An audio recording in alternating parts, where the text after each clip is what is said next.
काही जरी थोडी जरी नैतिकता राहिली असेल तर काँग्रेस पक्षाने देखील याचा कॉग्निझन्स घेतला पाहिजे आणि त्यांचे जे मित्र पक्ष आहेत त्यांनी देखील त्यांची भूमिका याच्यावर काय आहे हे सांगितलं पाहिजे. छत्रपतींच्या स्वराज्याचा कामाचा आणि टिपू सुलतानने केलेल्या जी काही हिंसा होती त्याची तुलना करतो. मला असं वाटतं की हे कोणत्या शाळेत इतिहास शिकले याचं देखील संशोधन केलं पाहिजे आणि हा जो नवा इतिहास हे लिहितायत हा इतिहास महाराष्ट्र खपवून घेणार नाही, भारत खपवून घेणार नाही.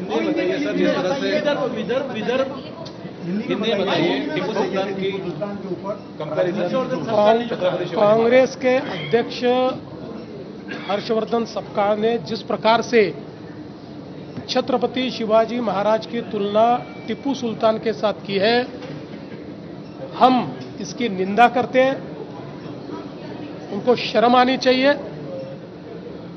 छत्रपति शिवाजी महाराज जिन्होंने मुगलों के साथ लड़ाई करके स्वराज्य का निर्माण किया और हजारों हजारों हिंदुओं को कत्ल करने वाला टिपू सुल्तान, वो और महाराज, इनको एक समान आदर दिया जाए, इस प्रकार की बात अगर कांग्रेस पार्टी कहती है तो वोटों के लालच में ये कितने भी जूते चाटे, महाराष्ट्र और देश इसको सहन नहीं करेगा.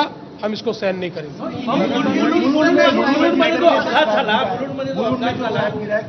मुलुंडमध्ये झालेला अपघात हा अत्यंत दुर्दैवी आहे. त्या ठिकाणी जे काम चाललेलं होतं त्याच्यामध्ये स्लॅब पडला, त्याच्यामध्ये दुर्दैवी मृत्यू देखील झालेला आहे. त्यांच्या परिवारासोबत आमच्या प्रार्थना आहेत. जे जखमी आहेत त्यांना ॲडमिट करण्यात आलेलं आहे. त्यांची सगळी काळजी ही त्या ठिकाणी MMRDAच्या माध्यमातून आणि राज्य सरकारच्या माध्यमातून घेतली जाईल. हा जो संपूर्ण प्रकार त्या ठिकाणी झालेला आहे यामध्ये जी काळजी घेणं आवश्यक होतं ती घेतली आहे की नाही याची चौकशी केली जाईल. अर्थातच ती घेतली असती तर कदाचित अशी परिस्थिती आली नसती. याला कोण जबाबदार आहे त्यांच्यावरही कारवाई केली जाईल आणि तात्काळ जिथे जिथे काम चाललेलं आहे तिथलं सेफ्टी ऑडिट करून त्या ठिकाणी अशी घटना घडणार नाही या प्रकारचा प्रयत्न केला जाईल. मृतकांच्या परिवाराला शासनाच्या वतीनं मदत केली जाईल.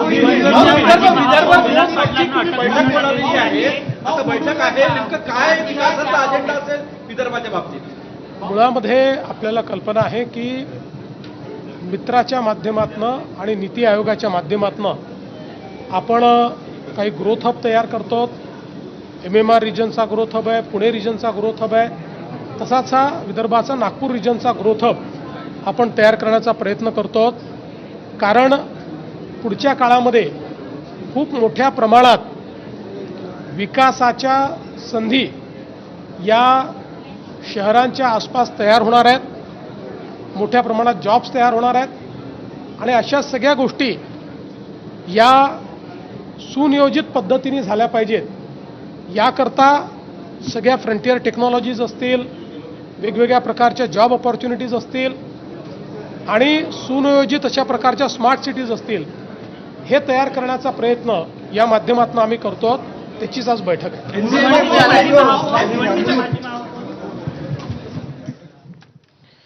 तेव्हा मुलुंडमधली घडलेली घटना ही दुर्दैवी आहे. मुलुंडमधल्या घटनेची चौकशी केली जाणार असल्याचं फडणवीसांनी म्हटलेलं आहे. यासोबतच काँग्रेसचे प्रदेशाध्यक्ष हर्षवर्धन सपकाळ यांनी जी टिपू सुलतान आणि छत्रपती शिवाजी महाराजांची तुलना केली होती त्यावरून देखील मुख्यमंत्र्यांनी प्रहार केलेला आहे. छत्रपती शिवाजी महाराजांची तुलना ही टिपू सुलतानासोबत केलेली अयोग्य आहे, हे महाराष्ट्र खपून घेणार नसल्याचं देवेंद्र फडणवीस म्हणाले.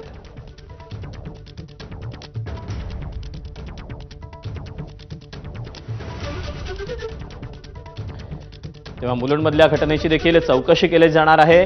मुलुंडमध्ये जी घटना घडलेली आहे ती अत्यंत दुर्दैवी आहे. सरकारकडनं शासनाकडनं योग्य ती मदत केली जाईल अशी ग्वाही, असं आश्वासन देखील मुख्यमंत्री देवेंद्र फडणवीस यांनी दिलेलं आहे. तर काँग्रेसचे प्रदेशाध्यक्ष हर्षवर्धन सकपाळ यांनी टिपू सुलतान आणि छत्रपती शिवाजी महाराजांची तुलना केलेली होती त्यावरून देखील मुख्यमंत्र्यांनी टीका केलेली आहे. आणि यानंतर पाहूया हेडलाईन्स.